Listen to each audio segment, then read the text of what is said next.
right, we're ready for Revelation chapter 12. Revelation chapter 12.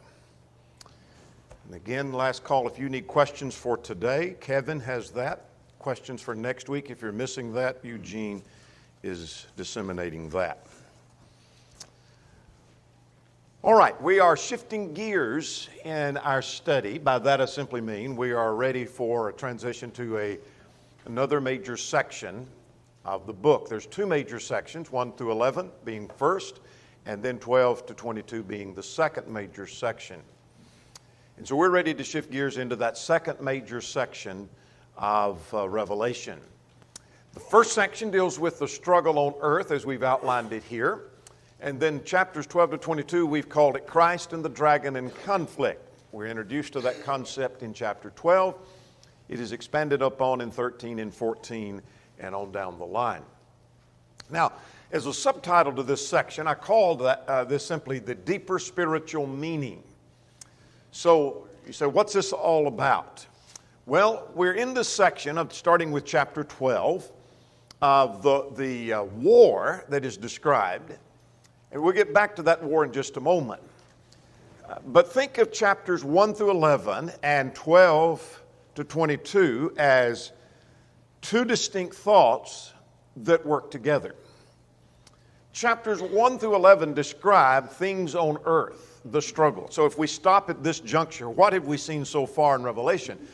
There's a struggle going on earth between Rome, the power that is inflicting persecution upon the people of God. So there's a conflict between the powers that be and Christians, and this conflict and struggle is going on earth. Christians are being persecuted. They're being threatened. Some of them are being killed and imprisoned because they will not bow to Caesar. That's the struggle on earth.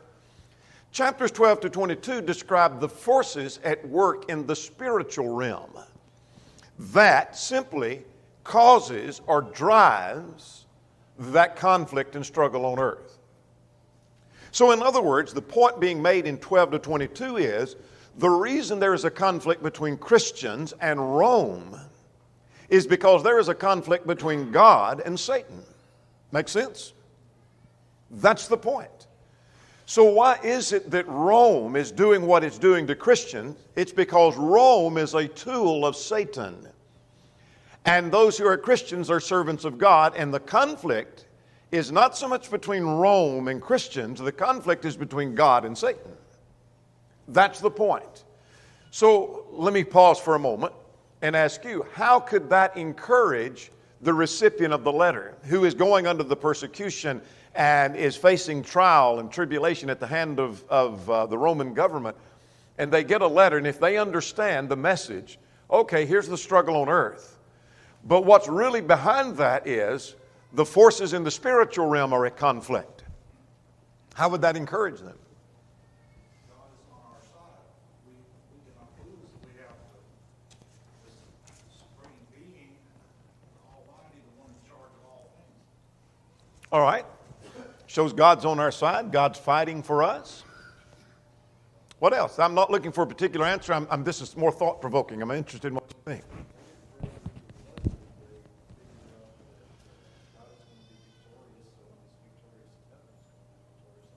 Good point. Yeah, they see the victory. If God is victorious there, He's going to be victorious on earth. Good point. If I was receiving this at that time, I would be thinking, well, I understand now why we're going through what we're going through. Yeah, I have a better picture, better understand the conflict. Yeah, there's a reason behind it. Let's push this aside. Have you ever noticed maybe there's a conflict between people that you don't seem to understand? I'm not talking about spiritual things. There's just a conflict between two people.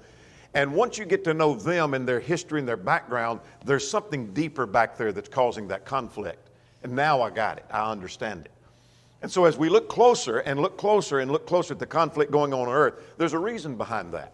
And that's what chapters 12 to 22 are about. All right. Now let's go further. It's talking about this contrast. Chapters 1 through 11 talk about victory from the vantage point of the Christian and things on earth. So we've already seen in chapters 1 through 11 that the Christian, the people of God, those who are faithful are going to be victorious. But 12 to 22 pictures it victory from the vantage point of God and heaven, from heaven's point of view. And so there is victory, but there is a stronger picture of victory. If God, as Ricky just mentioned a moment ago, is victorious in heaven, then things are going to be victorious on earth. Make sense? All right. That's what chapters 12 to 22 are about and how they fit. Now, chapter 12 presents to us the woman and the dragon at war. And so we'll talk about who the woman is, who the dragon is, who the male child is. But what we have is the woman and the dragon at war. So there's a war going on in the spiritual realm that's driving the problems on earth. Does that make sense? All right. So let's get a picture. What we have in this chapter, three things. We have the woman and the dragon and the male child talked about in verses 1 to 6. There's a war in heaven, 7 through 12. And then there's the persecution of the woman, ultimately, and a third stage. And we'll talk about the third stage in a moment. That's not merely the third point, but a third stage of the conflict in 13 to 17.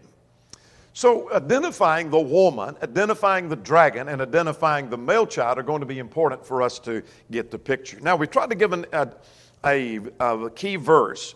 So let's drop over to the end of the chapter. If you want a key verse that summarizes the chapter, and let me stop and footnote. When I pick a key verse, I try to find a verse that if you just went through and read these key verses, you got the gist of the book of Revelation. And so verse 17, I think, would summarize what this chapter is about. The dragon was enraged with the woman. Here is the dragon and the woman, whoever they are, whatever they represent, they are in conflict. And with the rest of her offspring who kept the commandments of God and have the testimony of Christ. There is the woman and dragon at war. That's what chapter 12 is about. All right, questions or comments before we get underway here? Let's go to our questions then. Let's go to question number 1. What does the woman represent? All right, it does represent the people of God, the spiritual remnant. Coming out of the Old Testament into the New Testament in spiritual Israel today. We'll give evidence of that here in a second. What does the dragon represent? That's a little simpler. Satan, the devil, identified as such in verse 9. All right, what does the male child represent? That's even perhaps as simple as who the dragon is. The Christ. How do we know? He's destined to rule the nations with a rod of iron, and he was caught up into heaven. All right.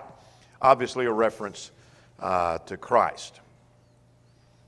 Let's go ahead and get, let's see, question number 4. What was the result of the war in heaven? Satan was cast out of heaven.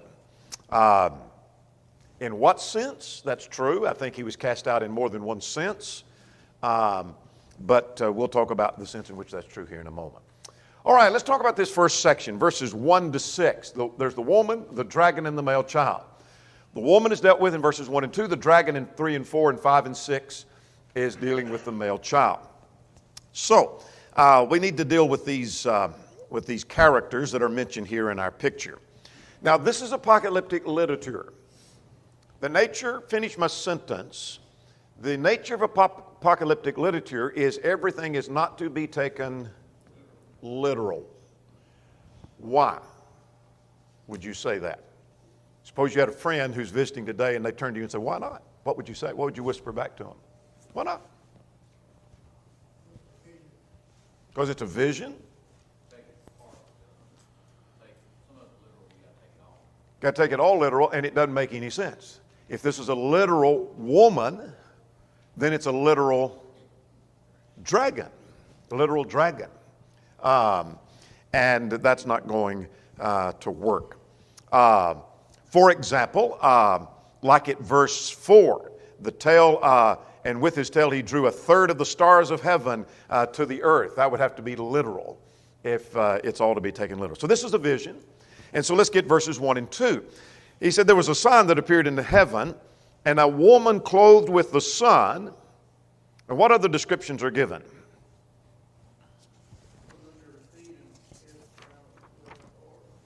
All right, she's clothed with the sun, moon under her feet. There's a garland of 12 stars on her head.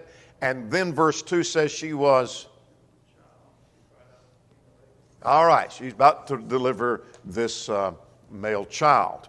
And that's the picture that's given. So let's talk about who the woman is and how we know. Some think that it refers to Mary. And it refers to a literal woman, they think. Others think it refers to the Jewish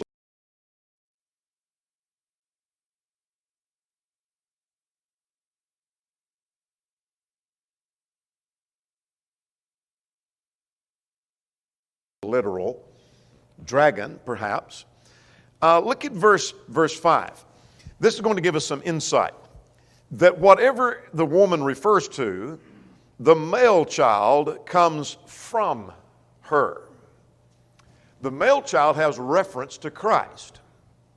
Now, there's a sense in which the church comes from Christ, but Christ came out of the remnant of God's people. That was the whole story of the Old Testament. God had a remnant, and God kept his remnant, and the reason he preserved his nation, the remnant, was for the bringing forth of his Messiah. Yes. All right. Let me give you a quotation from Haley. Haley said, "The woman can best be thought of as the spiritual remnant of God's people who in faithfulness had kept covenant with him." Now let's go to the book of Micah, chapter 4. There are a couple of references we can think of, but here's one that we will deal with. That the remnant of God's people were pictured as a woman giving birth to a male child. And so it's not literally a woman. I don't think he's talking about Mary as such, but coming out of this nation comes the Messiah. And so let's go to Micah chapter 4. Micah chapter 4, starting at verse 10, talks about, "O daughter of Zion, like a woman in birth pangs, you shall go forth." This is talking about the remnant. And so we're not going to deal with every detail here.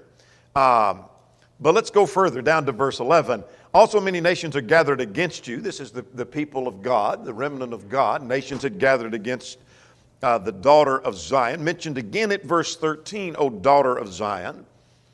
Well, Micah 5, this ought to be familiar to us. Micah 5, verse 2 is a prophecy of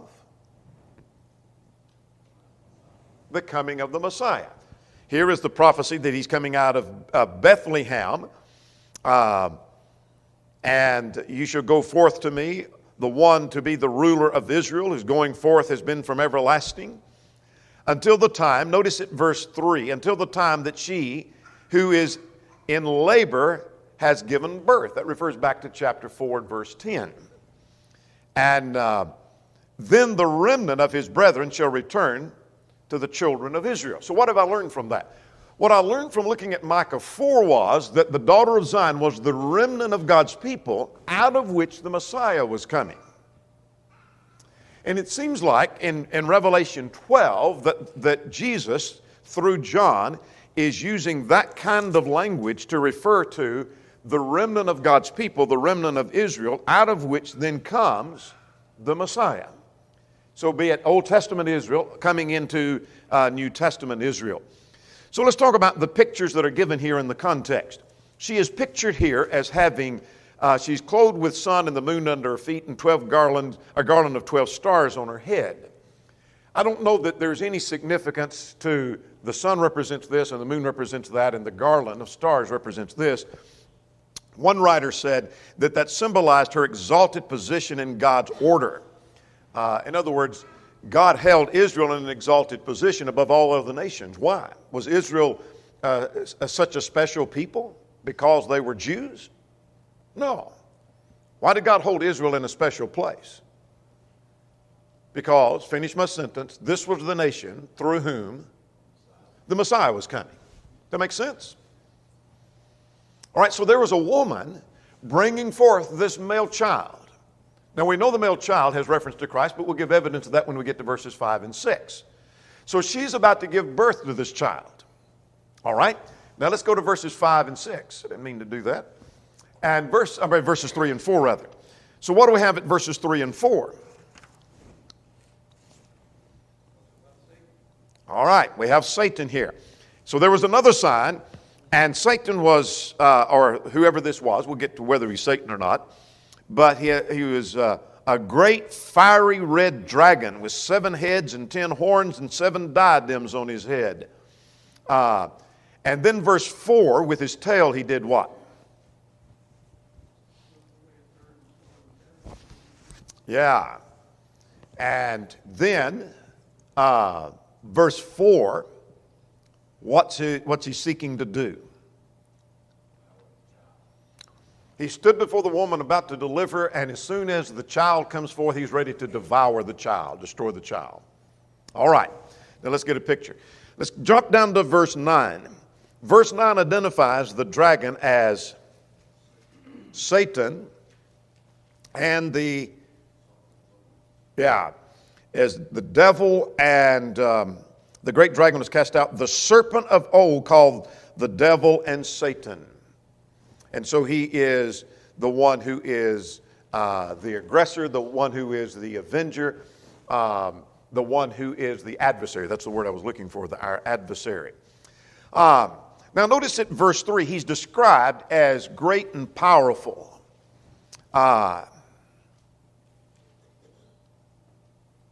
Lost my place. Yeah, verse 3. That he's with great fiery red dragon. The fiery red, I'm not sure what that represents. Some think that it has reference to his murderous capabilities, guilty of bloodshed, like John 8:44. He was a murderer from the beginning. What might be suggested by the 7 heads? The dragon had 7 heads. Yeah. Could have great authority, great wisdom. Would you attribute wisdom to Satan? Is he wise? Very crafty. Yeah. It's not saying that he agrees with God. I'm not saying he has the wisdom of God, but is he smart and uses his opportunities to accomplish his purpose? Yeah, uses it. He's very wise. Very crafty. For example, in the Garden of Eden, do you remember he just simply changed one word, one letter of one word? And so he changed that you shall not surely die. And so he just simply changed one word.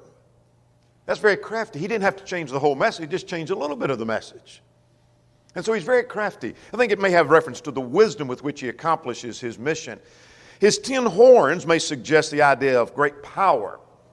The 7 diadems, or a crown, that's a headdress of a king, may suggest his great authority and control and power. And with his tail casting down the stars of heaven. In other words, he extends his influence over rulers and over nations and over the world. So he's very powerful. So this is serious business. In other words, we're not talking about Satan as this little small creature that has very little power. We're talking about having 7 heads of wisdom, and he has great power, great authority. With his tail, he can cast down the stars of heaven. He rules over the world. And he is in battle against Christ. No wonder there's conflict on earth. That's the point to be made. Now, in verse 4, at the end of verse 4, the dragon stood before the woman to devour the male child. So what's the point?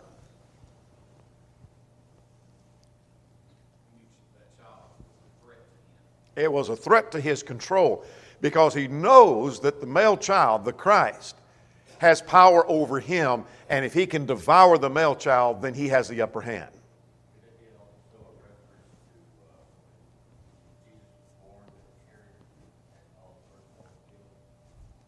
That was part of it. That was part of it. I don't think that's specifically talking about that as much as that's part of the bigger picture, that he was trying to devour the male child. Yeah. If we can kill him as a child and they killed him as a man, they could do anything they could do to work with him. So here's the point, that the conflict that's going on Rome, and I've said this several times, but I want you to leave today with this embedded in your mind, that the conflict between Rome and the people of God is a bigger picture that's going on between Satan and Christ. You say, you already said that. Yeah, I know. I'm going to say it again. That it's a bigger picture between a conflict of Satan and Christ. Does that make sense? That's the point. That's the point. So here is the woman, the remnant of God, and here is the dragon, Satan, trying to devour her male child. Now let's get a picture of the male child, verse 5 and 6. Let's see what's going on in 5 and 6. And she bore a male child. Now, if that's all it said, we don't know who the male child is, but the rest of it tells me who the male child is. It obviously has reference to Christ because he was to rule all nations with a rod of iron. What else tells you that this must have reference to Christ? Yeah, he was caught up to God and to his throne. A reference, I think, to the ascension of Acts chapter 1. He ascended to the Ancient of Days, Daniel 7, and there he received his kingdom. Ephesians 1 talks about that he sits now on the right hand of God. When he ascended, he sat on the right hand of God and has all power and all authority. So, now, then the woman fled to the wilderness where she has a place prepared by God, and that they should feed her for 1,260 days. Now, let's talk about those days. Where have we seen that before? In the previous chapter. We saw 42 months. We saw 1,260 days. That's the same period of time. That's the same as 3.5 years. Also referred to in Daniel, we talked about what? Yeah, it's an uncertain amount of time. It's an indefinite period of time. Times time and a half a time. 3.5. Incomplete half of 7, in other words. So here's the point, that the spiritual remnant now has become, by verse 17, the spiritual remnant. So it blends together. And since the male child was taken into heaven, the dragon's hatred for him is now focused upon the woman, and thus the persecution, as we've been seeing in verses 1 through 11. Do you see that point? So since the male child's taken into heaven, Satan doesn't have much that he can do toward the male child anymore. So where does he turn his attention? To God's people, the remnant, the woman, and her offspring. Verse 17. That's where his attention is found. So you want to know why he's attacking the people through Rome? It's because he doesn't have a shot at the male child anymore. Because he's ascended to heaven. Doesn't have a shot at him anymore. When he was as a baby on earth, Herod tried to kill him. When he was on earth, they did kill him, but it didn't work too well. And so now he's ascended to heaven. He's lost his ability to attack the male child. So he turns to the woman who gave birth to him, which blends into the remnant of God's people. And so consequently, that's why he's attacking Rome. Rome is attacking the people of God. Makes sense? He doesn't have a shot at the male child anymore. All right. Now we're going to see more about that here in just a second. So now this time and a half a time, or rather the 1,260 days, is that she fled to the wilderness. This describes God's protection and God's watch care over his people during the time of persecution. It's not a literal 1,260 days, not a literal 42 months. It's not what he's talking about. What he's saying is there is an incomplete period of time where Rome is persecuting the people of God, but God's taking care of this woman. Does that make sense? So, well, some of them are getting killed. Yeah, but God's taking care of them. They're going to be victorious. How can God take care of them and yet let them still be killed?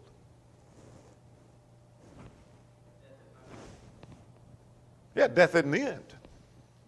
Death is not a big deal to God. And so we think, well, God, if God is protecting me, I think what's going to happen is God's going, no. Death's not a big deal to God. I've said that several times in this class, and we're seeing it here in Revelation 12. All right, questions or comments? No. That's right. So we're introduced to the woman, what she was doing, the dragon, his mission, the male child, and what happened with him. Now then, let's talk about the war in heaven. Let's talk about this war in heaven going on. So the scene shifts now. We were just introduced to this picture. All right, here is a woman giving birth to the male child, and the dragon was trying to destroy the male child and couldn't do it, so now he's attacking the woman and her offspring. So I got the picture now. But there's a war going on in heaven.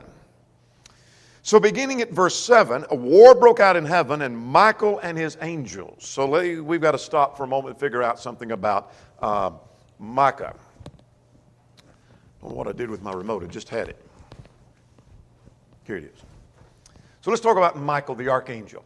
A quote from pulpit here, and I like the point being made here that Michael signifies, the name Michael, and this is taken from Daniel because that's where we're introduced to Michael, over in Daniel 10 actually, and then again in Daniel 12.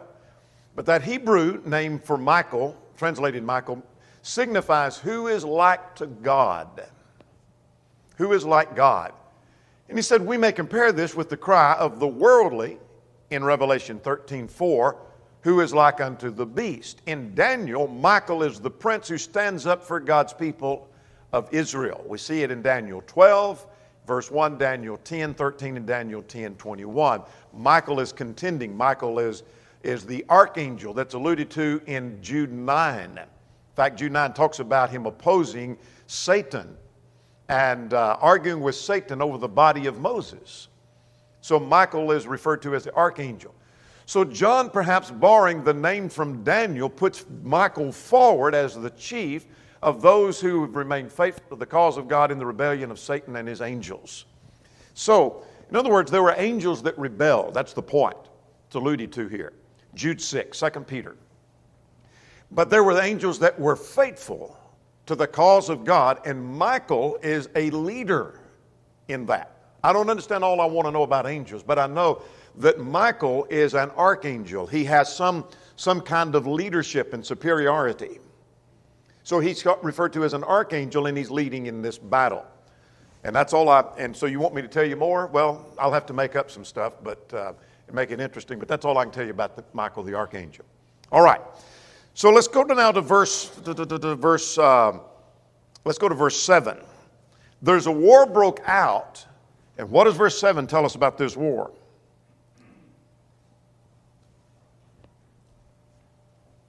Michael and other angels that he's leading are fighting. They're fighting for God and for his cause, are fighting with Satan and his angels. So there's a war broke out. And that's all verse 7 tells us, that Michael and his angels fought against the dragon and his angels. Now let's go to verse 8. See what happened. And they did not prevail. That's an important point. And so let's just say that this is in video form and our internet connection just dropped and that's all we saw. They did not prevail. Is that going to help you at all? Helps me a lot to know that whatever was going on, that this bigger scene in heaven, that Satan didn't prevail. Now finish the story. What's that? How, somebody said, well, what does that mean to us? If he won in heaven, this battle on earth, he's going to win that one too. Make sense? Say again. A good point. Good point. Heaven is a safe place. Yes, absolutely. But he did not prevail, nor was their place found for them in heaven any longer. So the great dragon was cast out, that serpent of old, the devil, and I've lost my place. The devil and Satan, who deceives the whole earth. He was cast to earth, and his angels were cast out with him. All right, let's get the point here. The dragon, Satan, did not prevail. That may have reference to the death and the resurrection. Satan did everything he could to destroy the male child. As alluded to earlier, he did in his birth, but that didn't even get anywhere. That didn't get any traction. But it seems like he was getting some traction at the crucifixion, doesn't it? I mean, if you don't know the rest of the story, if you're reading this for the first time, when you see they brought Christ to trial and you say, well, he's been victorious so far, I don't think they're going to get it. And they put him to death. And they pierced his side. It looks like it's over. Satan seems to have the upper hand, and yet Satan didn't prevail because the resurrection. He didn't prevail. Now then, what happened to Satan is he was cast out of heaven. I don't think that's literal. This is not discussing the origin of Satan. I am convinced that Satan is a fallen angel, but I don't think this helps us at all. This is not the storyline. I think 2 Peter and Jude 6, others may help us more. He is a fallen angel, and maybe this simply says he's fallen, but being cast out of heaven is not telling me this is the origin of Satan. That's not even the point in the context. I think it's simply saying that he failed in his efforts to destroy the Christ. Summers says there were 3 campaigns against Christ. I alluded to this in my introduction. There was the effort to destroy Christ on earth, and he failed. There was the effort to destroy Christ in heaven, pictured here in verse 7, and he failed. So the third campaign is he's going to battle against the woman and her offspring. And that's going to fail. So the point is, in the 3 campaigns, he failed in the first, he failed in the second. He ain't going to be successful in that third. Does that make sense? I like Summers' picture of that. Now, the dragon is identified as that serpent of old, and the devil, the slanderer, and Satan, which means adversary. He is a liar, and he's our adversary. He's out to destroy us, and he was cast out of heaven. Now, verses 10 to 12, let's get that. What's the point of 10 through 12? There was a voice from heaven.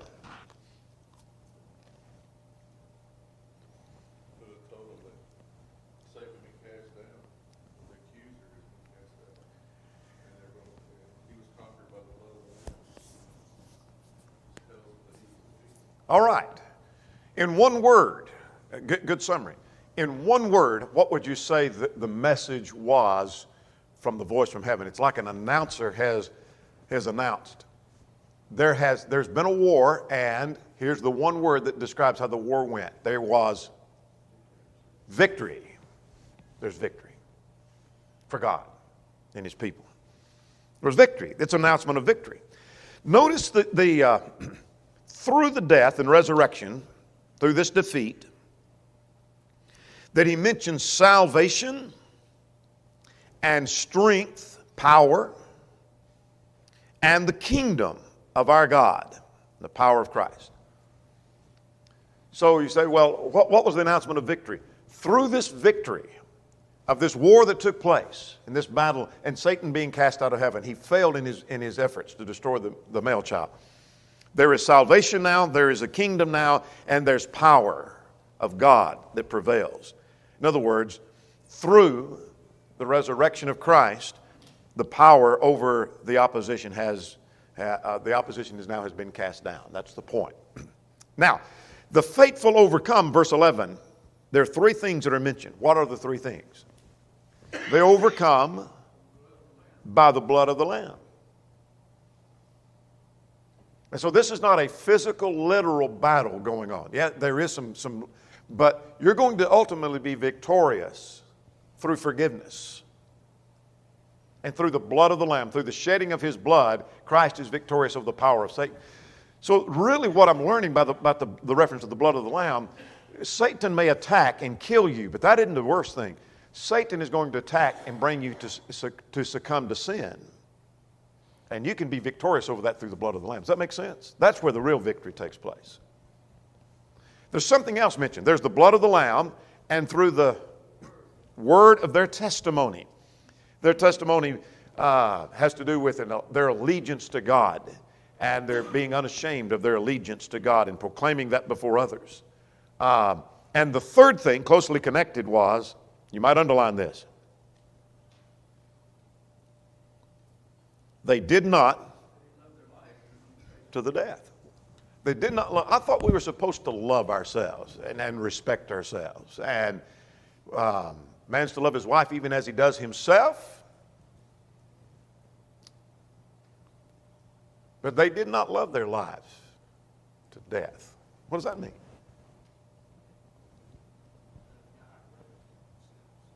Say again. Yeah, they love God above all else. After all, this letter was sent to them, that it tells me that even though it was victorious, you still have to face what's coming, and you may have to die, but Yeah, you love for Christ or what Satan is. absolutely. I think they knew there was more important things to come. More important, exactly. Earlier in the book, we saw, be thou faithful. What does that mean? To the day you die, right? To the point of death. Be faithful even if it brings death. Now let's go back to our text at verse 11. They did not love their lives to the death. In other words, they didn't regard their physical life, but they remained faithful even in the face of death. So you get the picture now. You're discouraged. Rome is attacking, and you're going to be victorious through the blood, through your testimony, and through not loving your life to death. In other words, don't worry about dying. Just don't worry about being killed. You're going to be victorious. Does that make sense? Yeah, you may get killed. They may get you. Don't worry about that. You're still going to be victorious. So victory is not lost because the enemy kills you. Does that make sense? There's a bigger picture of victory. There's a bigger picture of the spirituality here in this context. Now verse 12, to finish this voice in heaven. Therefore rejoice, O heaven, and you who dwell in them. Woe to the inhabitants of the earth, for the devil has come down to you, having great wrath, because he knows that he has a short time. Now that's interesting. Satan that was cast to earth knows he has a short time. What does that mean? It's just like the time, one times one plus 1.5, it's incomplete. He only has a short time until God is victorious. All right. What I think the point being made is that Satan failed to destroy the Christ, and so he's using every ounce of energy, and he knows his time is short. In other words, he doesn't have unlimited time. Say again? He knows he's going to lose. He has a limited time, and so he's going to use every moment of that time to try to prevail. He knows his time is short, and he's going to use it to put more pressure on. So Satan is being cast to earth. So don't be surprised. Don't be surprised if you're a first century recipient of this, if the pressure don't get worse before it gets better. Satan knows his time is short, and he knows he's not going to have forever, so consequently he's going to use that opportunity. He's cast to the earth, and so he's focusing on the people of God. Now, our time is about gone, so let's go quickly through 13 to 17. I think we can get this one quickly. The dragon now turns and he persecutes the woman. He persecuted the woman who gave birth to the male child. So now he's out to destroy the church. And the people of God, and the woman fled. It was given 2 wings. There are several references to the 2 wings. Exodus chapter 19, that was used describing God's deliverance of Israel from Egypt, flying away on the wings. Babylon, same thing. Israel from Babylon, Isaiah chapter 40. Now, notice at verse, the second thing is the woman fled to the wilderness, verse 14, for a time's time and a half a time. There's our period again. Indefinite period, incomplete period of time. It's not going to last forever. The same time that Satan is putting his pressure on, she's fled to the wilderness. Now, what did Satan do? Verses 15 and 16. Not a literal flood, but it's as if he spewed out a flood trying to destroy the woman. And then what did God do? Earth swallowed the water. And so in other words, God's protecting his people. That's the idea, that the efforts made to destroy the church is not going to work. It's not going to work. It's not going to completely destroy the church. So here's the picture I want us to close with. Verse 17. Verse 17.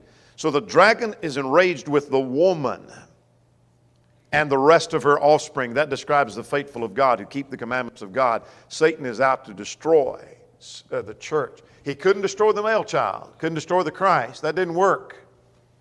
So now he's turned his attention to the church and he's trying to destroy it. And that's what he's doing. That's why there's a conflict on earth. That's why Rome is putting pressure on the Christians. Satan is out to destroy the people of God. Make sense? So here's the picture. Here's the picture.